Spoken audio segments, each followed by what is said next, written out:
যে ছেলেরা তার আশেপাশে আছে তারা মনে করেছে মায়ের ক্যান্সার আছে, মানে 100% তার হবে। তো কথা হচ্ছে আসলে 100% শুধু TP53 থাকলেই চান্স আছে। আমার একজন পরিচিত আছেন যিনি শিক্ষিত ফ্যামিলি থেকে বিলং করেন এবং যার বিয়ে হচ্ছে না, তার একমাত্র কারণ হচ্ছে তার মা ব্রেস্ট ক্যান্সারে মারা গেছেন। এখনকার মানুষ এতটাই সচেতন যে ফ্যামিলিতে রান করে ক্যান্সার, এই ব্যাপারটা জানেন, এবং মা ব্রেস্ট ক্যান্সারে মারা গেছেন মানে মেয়েটা ভালনারেবল, এই জন্য বিয়ে হচ্ছে না। মা নাই কেন শুনে। তো এক্ষেত্রে আপনি কি বলবেন যে ফ্যামিলি হিস্ট্রিটা কতটা ইম্পর্টেন্ট? আপনার কথায় খুব লাগলো যে আমাদের ছেলেরা যে বললাম যে আসল কথার খোঁজ নাই।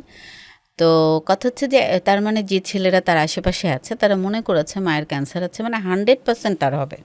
তো তাদের জ্ঞাতার্থে আমি বলবো যে ক্যান্সার যে আমি যদি 100টা ডিল করি তার মধ্যে 95টা ক্যান্সারই ফ্যামিলি বিলংস করে না, তার নিজস্ব লাইফস্টাইল, নিজস্ব স্টাইলের কারণে তার ক্যান্সার হচ্ছে, এটাকে বলি স্পোরাডিক। আর ফ্যামিলিয়াল ক্যান্সার ওয়ার্ল্ডেই 5 থেকে 10%। এবং ফ্যামিলি ক্যান্সার অবশ্যই তার ফ্যামিলিতে যদি আমরা সবাইকে কিন্তু জেনেটিক টেস্টও দিই না, আমরা কাদের দিচ্ছি যে আচ্ছা মায়ের হয়েছে, খালার হয়েছে, খালাতো বোনের হয়েছে, ফ্যামিলিতে একাধিক যদি থাকে তখন আমরা বলি যে না এটা মনে হয় জিন পজিটিভ, তখন জিন টেস্ট করতে হয়। নর্মালি প্রতিটা মেয়ের ক্যান্সারের ঝুঁকি হচ্ছে 11%, লাইফ টাইম রিস্ক। আর যার ক্যান্সারের জন্য জিনে পজিটিভ মানে মিউটেশন আছে তার লাইফ টাইম রিস্ক হচ্ছে 60 to 80%। শুধু একটা জিন আছে TP53 যেটা হলে 100% চান্স আছে। সুতরাং মানে যারা তাকে বিয়ে করতে মনে করছেন, ভয় পাচ্ছেন, তারা মনে করছেন 100% চান্স আছে। তো কথা হচ্ছে আসলে 100% শুধু TP53 থাকলেই চান্স আছে। দ্বিতীয় কথা হচ্ছে যাদের চান্স আছে তাদেরকেও আমরা কিন্তু প্রোফাইলেকটিক সার্জারি করি।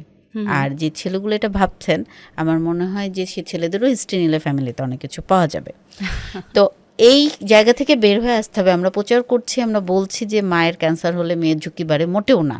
মায়ের ক্যান্সার না হলেও মেয়ের ঝুঁকি আছে 11%।